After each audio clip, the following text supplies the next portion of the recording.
संत शिरोमणी जगद्गुरु तुकाराम महाराज यांचा अभंग निरूपण करता घेतले. ते आपल्या अभंगात लिहितात. देव उदार उदार देता न म्हणे थोडे फार, देव दयाळ दयाळ साही कोल्हाळ बहुतांचा, देव चांगला चांगला तुका लागला चरणाचे. जगद्गुरु तुकाराम महाराज.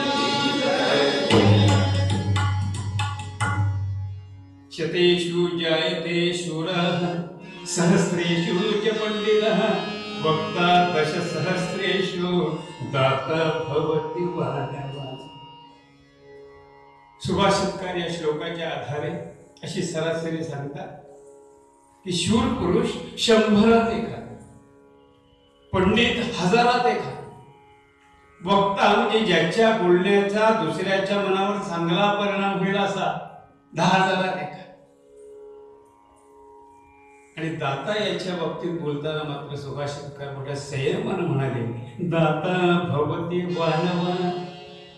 दात्यांची वानवाच आहे. आणि दाता हा उदार पुरुष होईल की नाही हे सांगता येत नाही. पण उदारपण काय वाटेवर पडले का मला सांगा. जगद्गुरु तुकाराम महाराज परमेश्वराला उदार ठरवत आहे. देव उदार उदार. अर्थात उदार पुरुषांची यादी सुभाषितकारांच्या श्लोकाप्रमाणे पूर्वजांना, पुराण काळातील लोकांना देखील त्यांची वृत्ती दिसून आली. म्हणून तर राजा कर्ण, दधीची मुनी अशी ज्यांची नावं घेतली जातात ती नावं तुकाराम महाराजांना आठवली नाहीत का? देव उदार उदार देता न म्हणे थोडेफार असं म्हणताना उदार राजा कर्ण, उदार शिबी राजा, दधीची मुनी यांची नावं डावलली महाराज डोळ्यावर केली. काही लोक तुकाराम महाराजांच्यावर असा आरोप करतील, अशी शंका निर्माण होईल. म्हणून तर तुकाराम महाराजांनी उदार हा समान अर्थाचा शब्द लागोपाठ वाटला. देव उदार उदार. समजा या ठिकाणी दुसरा शब्द वापरला असता तर आत्ता गायलो त्या जयंतीमध्ये बसला नसता का, तालामध्ये कमी पडला असता का, तुकाराम महाराजांना आठवलं नाही. पण असं काही म्हणता येणार नाही. बरं, कारण तुकाराम महाराजांच्या अभंगातल्या अभंगाना शब्दांनाच काय पण अक्षराने ही किंमत आहे. ते तुकाराम महाराज त्यांनी उदार हा शब्द 2दा वापरताना हलगर्जीपणा तर मुळीच केला, पण पूर्ण विचाराने त्यांनी ठामपणा सत्य केलेला आहे. कारण जगामध्ये काही लोक उदार असू शकतील, पण उदारांचा उदार, ज्याला उदारांचा राजा म्हणता येईल असा फक्त देवच. म्हणून तुकाराम महाराज म्हणाले, देव उदार उदार देता न म्हणे थोडे फार. मनुष्य अवदाराने देऊ शकतो, काय काय देऊ शकतो. मनुष्याच्या दानाला मर्यादा आहे.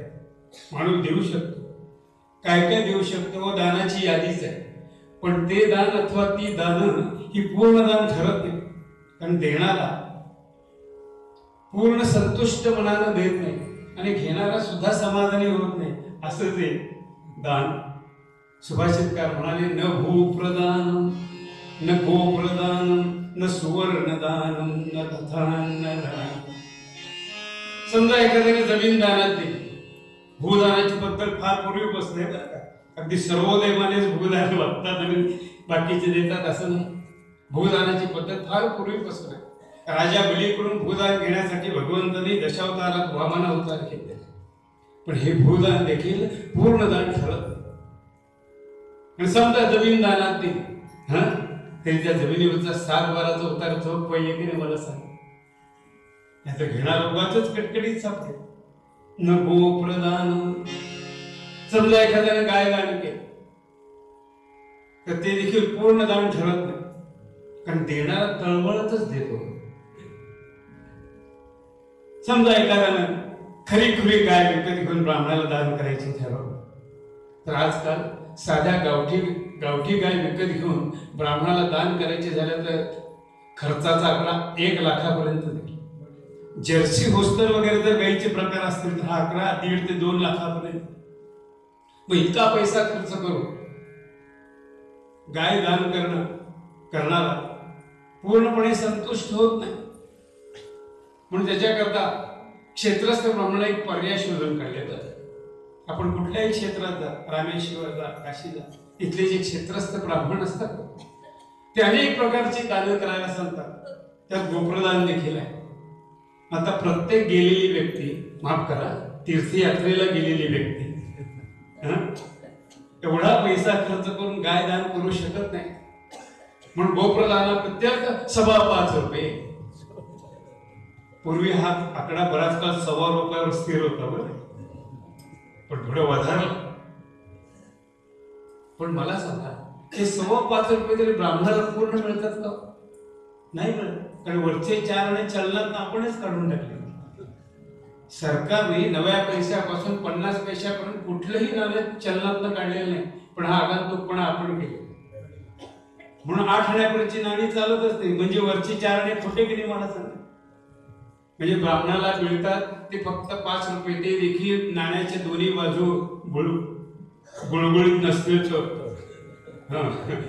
पण समजा 5 रुपये खरे खुरे मिळाले. मग मला सांगा 5 रुपयात गाय येते का?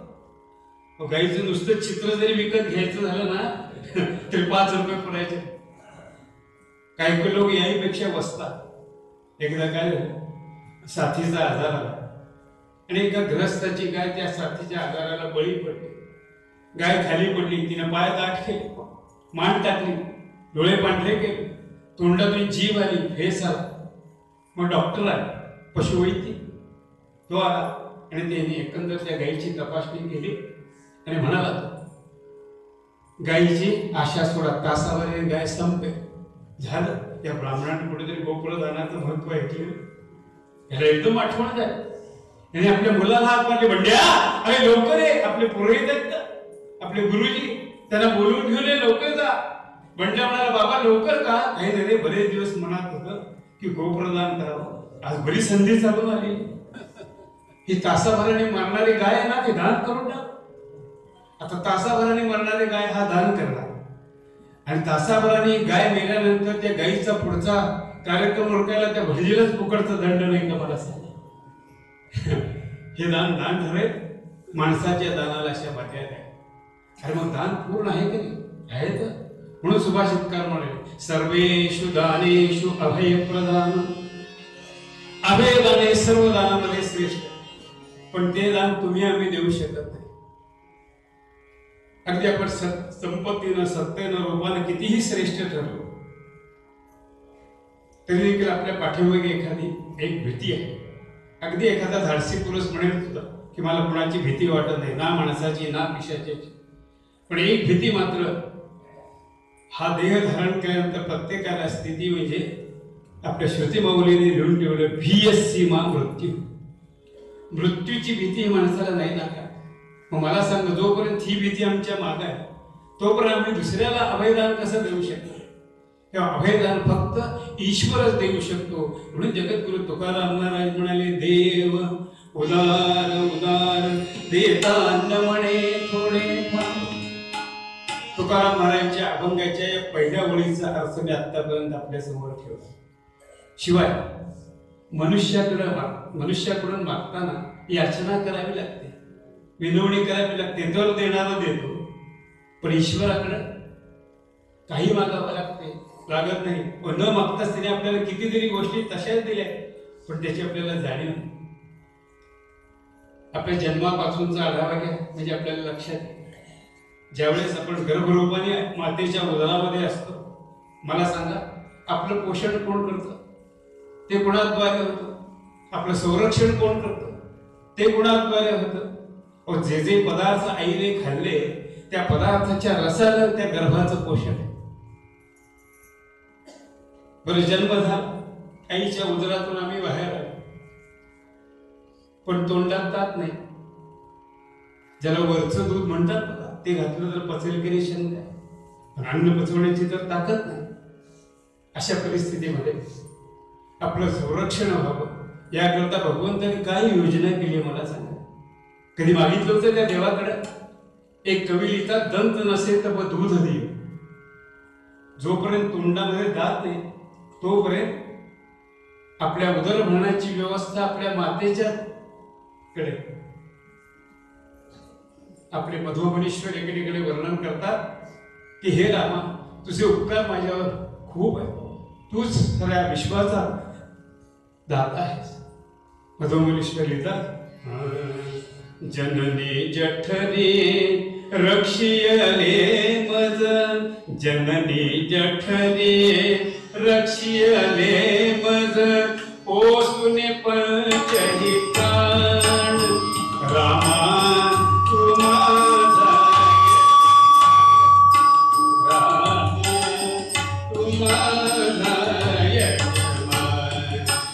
रामा तू माझा,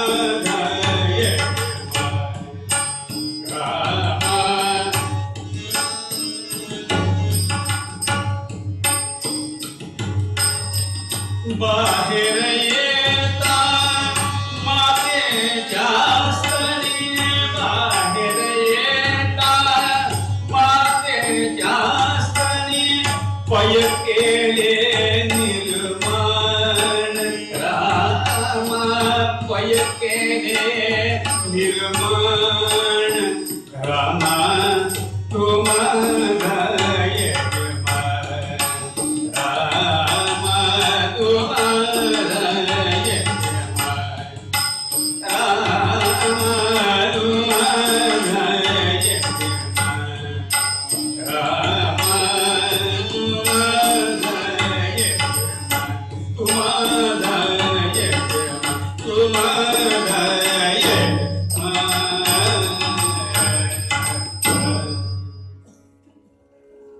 बरं. जन्म झाला, जन्मानंतर याच्या मातेकडून जसे याच्यावर संस्कार व्हायला लागले, तसं हा आता ऊन भात, मऊ भात, तूप भात खायला लागला. आणि हे पचवण्याची आता याच्या पोठ्यामध्ये ताकद आहे. बरं, ही ताकद कोणी दिली? कधी ते देवाकडे मागितलं होतं? पण असं ऐकतो की पुढं पुढं हा मोठा झाल्यावर काय काय खायला लागला. असं ऐकतो की कोंबडीनं म्हणे सोनं जर गिळलं तर ते सोनं कोंबडीच्या पोटामध्ये वितळतं. इतकी कोंबडीच्या पोटामध्ये उष्णता आहे, पण ही उष्ण कोंबडी माणूस सहज पचवतो. एवढी उष्ण कोंबडी पचवण्याची ताकद ह्या पोठ्यामध्ये कुठलं नाही. आपण जे जे पदार्थ खातो, भगवान गोपाळ कृष्णाने सांगितले हे सगळं मीच पचवतो.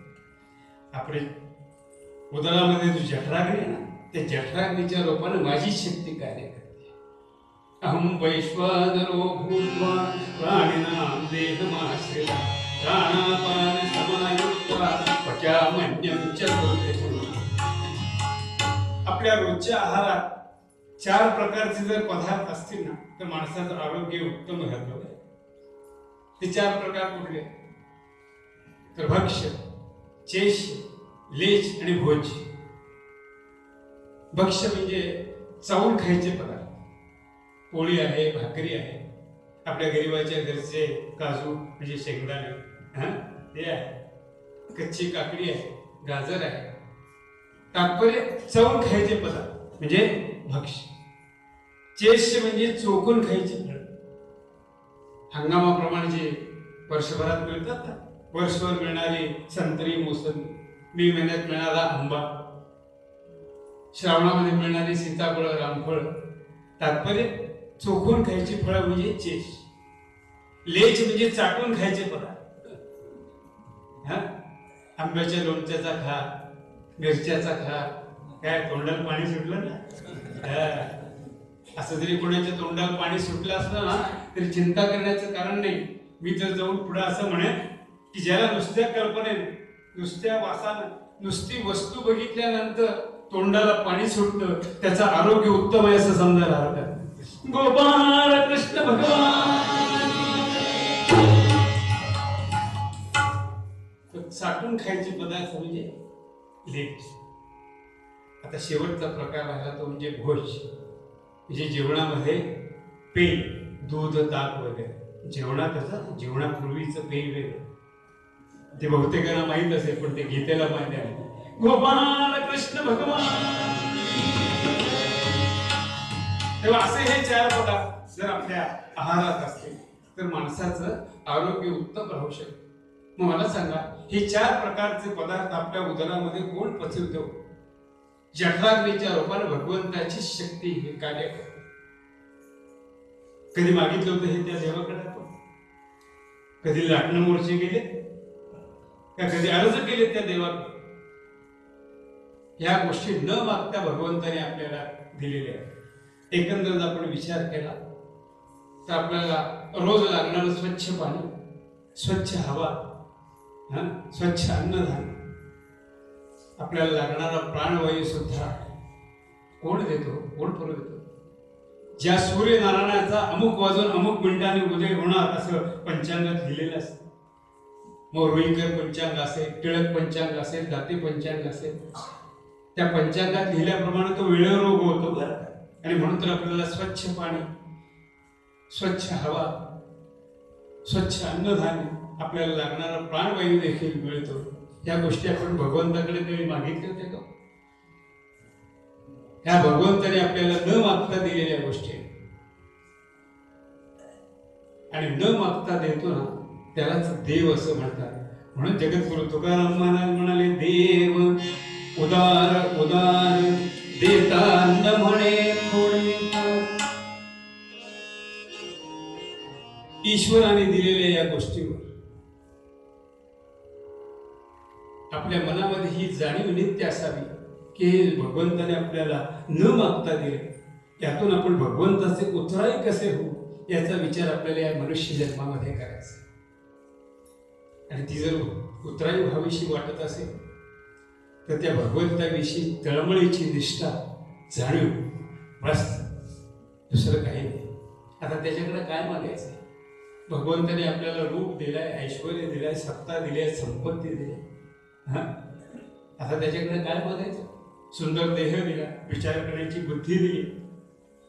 आता त्याच्याकडे काय मागायचं? इतर पशु पक्ष्यांच्याकडे बा एवढासा चिवडीचा दे, ती कुठल्या मंदिरात गेले मला सांगा, हे भगवंत मला दाना दे, पाणी दे म्हणून? कुठे? स्वतः बिचारे बाहेर जाते, अन्नधान्यकडे शोधून आणते, स्वतः खात्याने आपल्या पिलाने भर. पण माणूस असा आहे ना, पुन्हा पुन्हा पुन्हा आषाढभूतपणे मागत राहतो. माणसाला कितीही दिलं तरी समाधान सारखी हा वाढतच राहते. भगवंताने माणसाला कितीतरी गोष्टी तशाच दिल्या आहेत, पण त्याची जाणीव नाही माणसाला. काही काही गोष्टी भगवंताने माणसाला मोठ्या हिशोबाने दिल्या. बरं, पण माणूस कसा असतो बघ. एक दृष्टांत आपल्या समोर ठेवतो. एक ग्रस्त पायी चालत प्रवास करीत निघाला. चालून चालून थकला, विश्रांती घ्यावीशी वाटली म्हणून एका भव्य झाडाखाली जाऊन बसला. झाडाची थंड सावली, मध्येच थंड वाऱ्याची झुळूक, जरा बरं वाटलं. तासाभराने हा ताजा तवाना झाला. बरं, आता हा विचार करतोय की चालून चालून भूक लागली, यावेळी जर काही खायला मिळालं असतं तर बरं झालं असतं. पण बरोबर शिदोरी नाही. आता काय खायला मिळणार आहे जंगलामध्ये, असा हा विचार करतोय. पण याच्या नशिबाने हा ज्या झाडाखाली बसला होता ते झाड होतं आंब्याचं. रत्नागिरी हापूस आंबे लागलेले, मे महिन्याचे दिवस. काही काही फळं झाडावरच तयार झाली होती, ज्याला पाडाला आलेले फळ म्हणतात ती. हे पाडाला आलेलं फळ आपल्याला काही खायला मिळेल का असं याच्या मनात यायला, आणि वरतून तयार आंबा याच्या पुढ्यात पडले. एकच गाठ पडली. तो पडलेला आंबा बघितला, आनंद झाला. सटकन उठला, दोन्ही बाजूला बघितलं, आंबा उचलला, लगेच खायला सुरुवात. आंबा खाऊन झाला. मग तरी तृप्तीचा ढेकर नाही.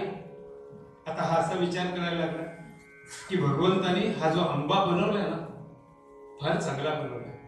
काय रुची आहे, काय चव आहे, काय स्वाद आहे. आंबा म्हणजे सर्व फळांचा राजा. तो कोणाला आवडत नाही असं होत नाही. कोणाला केळं आवडत नाही, कोणाला फणस आवडत नाही, पण आंबा आवडत नाही असं सहसा होत. असा हा सर्वप्रिय आंबा भगवंताने छान, स्वाद उत्तम, उत्तम चव आहे, सगळं काय उत्तम आहे. पण भगवंताने हे फळ किती लहान बनवलं.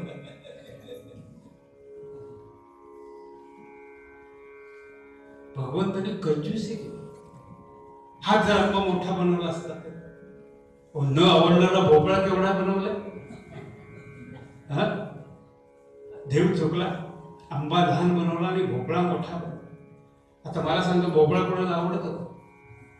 म्हणून तर भोपळ्याची भाजी सहसा देवाचे उत्सव, प्रसाद, भंडारा अशा वेळेसच केली जाते. कारण पुरवठ्याची भाजी एकदा मागितली, गिराईक डुंकून बघत नाही. म्हणून पंक्तीमध्ये शेजारी बसलेला माणूस भोपळ्याची भाजी नको म्हणाला की त्याला बेल झाला. विचार का हो, काशीला गेला होता? कारण काशीला गेल्यानंतर काही भाजी वगैरे सोडतात. मग प्रत्यक्ष ही न आवडणारी भाजी नेमकी या भोपळ्यावरच संक्रांत असते. असा हा भोपळा भगवंताने मोठा बनवून ठेवला आणि आंबा मात्र लहान बनवला. देव चुकला. बघा, वेळेला आंबा मिळाला, तो खाल्ला तरी समाधान नाही. आता हा असा विचार करतोय आणि भगवंताच्या कर्तबगारीवर, त्याच्या कर्तृत्वावरला हा नावं ठेवतो. थोडा वेळ गेला असेल नसेल, झालं काय, अचानक सोसाट्याचा वारा सुटला. तो ज्या झाडाखाली बसला होता ना, ते झाडही गदागदा हालायला लागला, आजूबाजूची झाडही गदागदा हालायला लागली. हा ज्या झाडाखाली बसला होता त्या झाडावरचं एक कच्चं फळ, ज्याला आपण कैरी म्हणतो, ती जी वरतून आली तर टाण दिशाच्या डोक्यामध्ये पडली. खांडकन आवाजच झाला. मग याच्या डोक्यामध्ये प्रकाश पडला. अरे म्हटलं, भगवंताने आंबा लहान बनवलं तेच बरोबर. हा जर आंबा आता माझ्या अपेक्षेप्रमाणे भोपळ्याच्या आकाराचा बनवला असता तर इथं उठण्याची गरजच नाही. तात्पर्य, भगवंतानी माणसाला काही काही गोष्टी वशे हिशोबाने दिलेल्या, पण माणूस त्याचा विचार करतो. भगवंतानी दिलेल्या ह्या गोष्टीवर आपल्या मनामध्ये कृतज्ञता असली पाहिजे. आणि अशी कृतज्ञतेची जे जाणीव येतं ना, त्याला कोणाकडे हात पसरावे लागत नाही. म्हणून वामन पंडितांनी एक श्लोक लिहिला होता. वामन पंडित लिहितात, जो कृतज्ञतेने भगवंताकडे पाहतो, त्याच्या घरी तो श्रीहरी साखर म्हणून लागतो. ज्या घरी हरीचा कर आहे, ज्या घरी हरीचा कर आहे, त्या घरी हरी साखर आहे. ज्या घरी हरीचा कर नाही, त्या घरी हरी साखर नाही. गोपाल कृष्ण भगवान.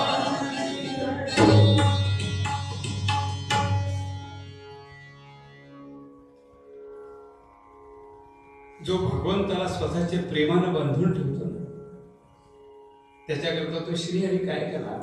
आपल्या भक्ताला काय पाहिजे ते मी ठरवे. तेषामहं समुद्धरता मृत्यू संसार सागरा, भवामी नचिरात्मास वैयादेशी तसे कसा. म्हणजे आपल्यावर आलेलं संकट तो दूर करतोच, पण जन्म मरणाच्या फेऱ्यातून देखील तो अपयश आपल्याला सोडवतो. मौली ज्ञानेश्वरांनी भगवंताच्या वचनाचं अनुवादित रूपांतर करताना एके ठिकाणी असं लिहून ठेवलं की, जो होय माझा अनन्य शरण, ते असे निवारे मी जन्म.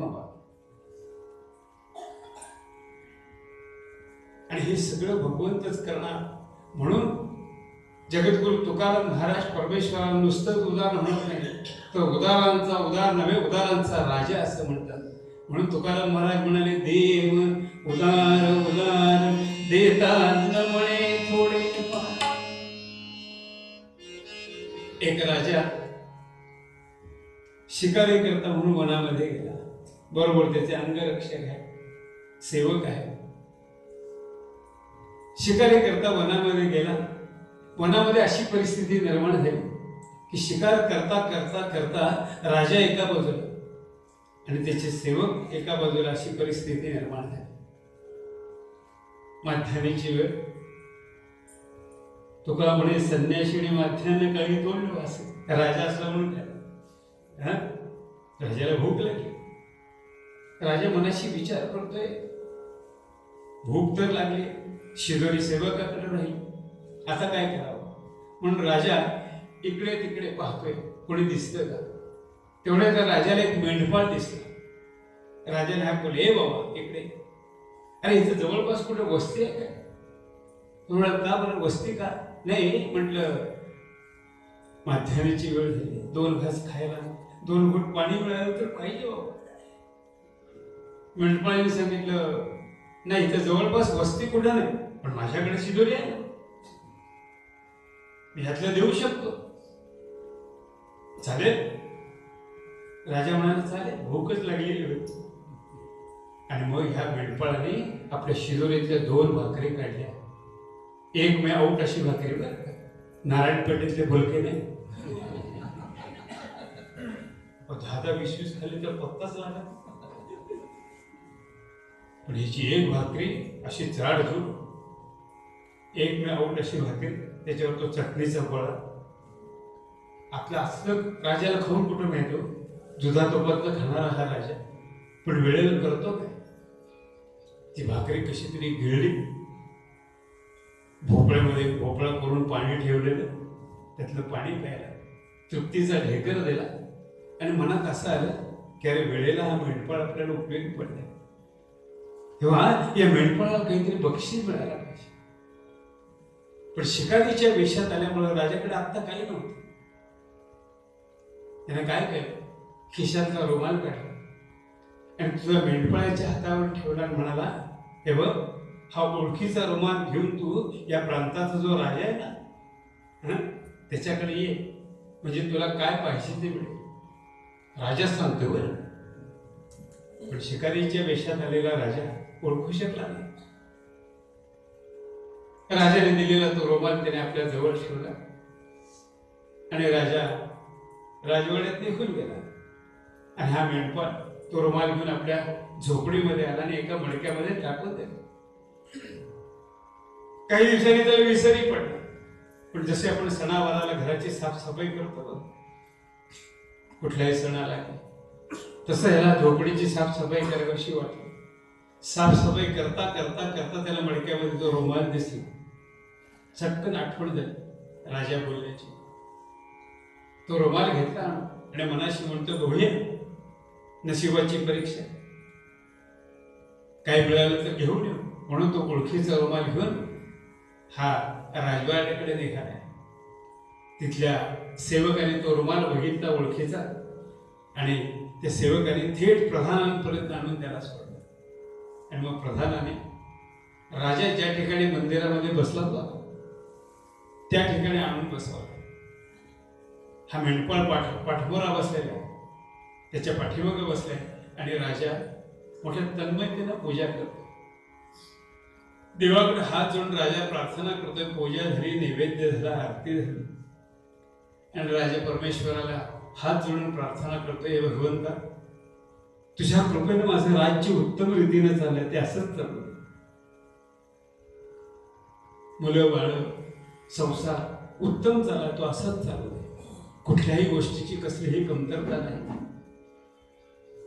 तेव्हा तुझी कृपा दृष्टी माझ्यावर असू दे बाबा, असे हा राजा त्या भगवंताला प्रार्थना करतोय आणि हे मेंढपाळ मागून ऐकतो. आता राजा पाठमोरा वळला. मेंढपाळाला पाहिल्याबरोबर राजा पुढे आला. राजाने मेंढपाळाला ओळखलं. मेंढपाळाने देखील पाहिल्या अरे हाच तो, यानेच मला ओळखीचा रुमाल दिला. दोघांची ओळख पटली. राजाने विचारले, मेंढपाळा, अरे का आलास बाबा, काय पाहिजे तुला? मेंढपाळाने सांगितलं, नाही तुम्ही सांगितलं त्याप्रमाणे काही घ्यायचं वागायचं म्हणूनच आलो होतो, पण मी आता माझा विचार बदलला. म्हटलं काय? नाही, मला असं वाटतं की एका भिकाऱ्यानं भिकाऱ्याकडे काय मागायचं. हे ऐकल्याबरोबर राजा सांगतात, तुम्हाला मला भिकारी म्हणतो. हे बघा, रागवू नका, आता तुम्ही परमेश्वरासमोर बसून काय मागणी करत होता? हे भगवंता, तुझ्या कृपेने माझं राज्य उत्तम रीतीचा, संसार मुलं बाळ सुखी याची अशीच राहू दे, हा, तुझी कृपा दृष्टी असू दे माझ्यावर, असं तुम्ही त्या भगवंताला म्हणत होता ना. मग मी जर त्याच्याकडे मागितलं तर मला देणार, तुमची दलाली कशाला म्हणजे पाहिजे? हा, तुमच्या राजे लोकांच्या मागण्या मोठ्या, आमच्या कमी प्रतीच्या. एकूण काय जात भिकाऱ्याची, फार तर तुम्ही फर्स्ट क्लास भिकारी, आम्ही थर्ड क्लास भिकारी. सांगायचं तात्पर्य आपण सगळेच मागणार, देणारा फक्त तो दे. मग कोणी गणपती म्हणा, कोणी श्रीराम म्हणा, कोणी प्रभू दत्तात्रय म्हणा, कोणी देवी म्हणा, ज्यांचं उपास्य दैवत आहे ते सगळं म्हणा, दाता एकच तो श्री आहे. आणि सर्व संतांनी देखील आपल्याला हेच सांगितलं. देवर्षी नारद मुनी भक्ती सूत्रामध्ये लिहितात, यम लब्ध्वा कुमान सिद्धो भवति तृप्तो भवति अमृतो भवति यत् प्राप्तेन किंचित वांछति न सोचति न द्वेष्टि न रमते नोत्साही भवति. काय होतं?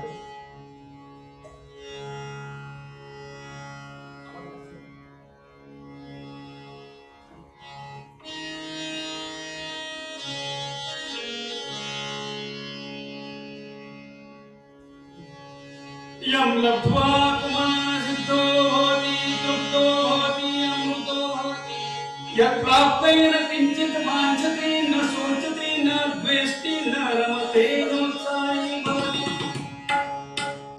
मौली ज्ञानेश्वरीने सांगितलं, जो होय मज अनन्य शरण तयासी निवारीन मी जन्म. तुकाराम महाराज म्हणे, तुकाराम म्हणे, चाकून सांगे मज अनुभव आहे अंगे, लाभ नाही काम नाही झालो पायी रिकाम. सर्व देवतांचं सर्व संतांचं म्हणणं एकच आहे. आपले सज्जन निवासी समर्थ रामदास स्वामी देखील आपल्याला हेच सांगतात माध्यमातून, आम्ही काय कुणाचे खातो रे, आम्ही काय कुणाचे खातो रे, आम्ही काय कुणाचे खातो रे, आम्ही काय कुणाचे खातो रे, तो राम आम्हाला देतो रे, तो राम आम्हाला देतो रे.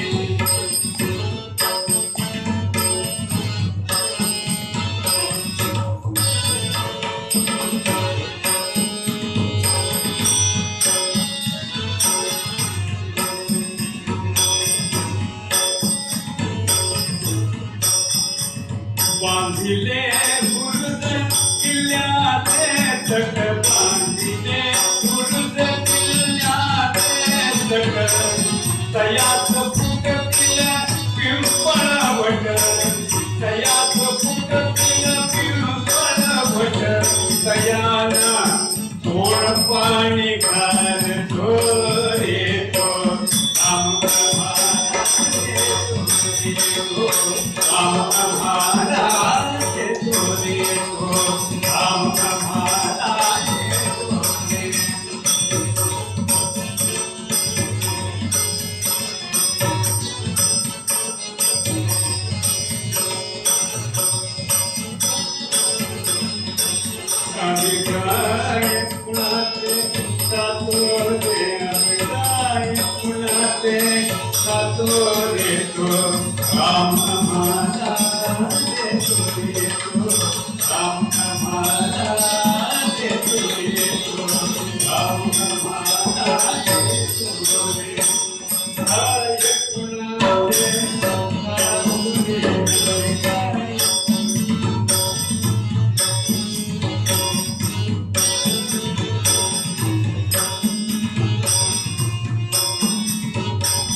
समर्थ रामदास स्वामी म्हणाले, आम्ही काय कुणाचे खातो रे, तो राम आम्हाला देतो.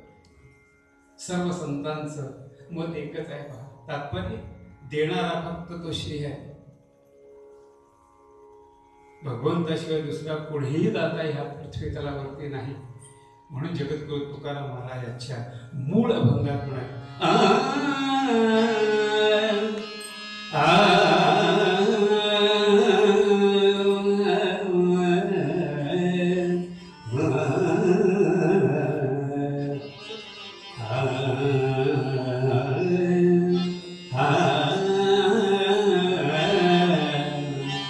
देव उलाल उलाल देव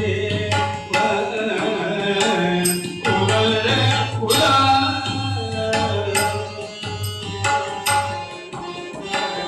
उलाल उलाल देवा नमणे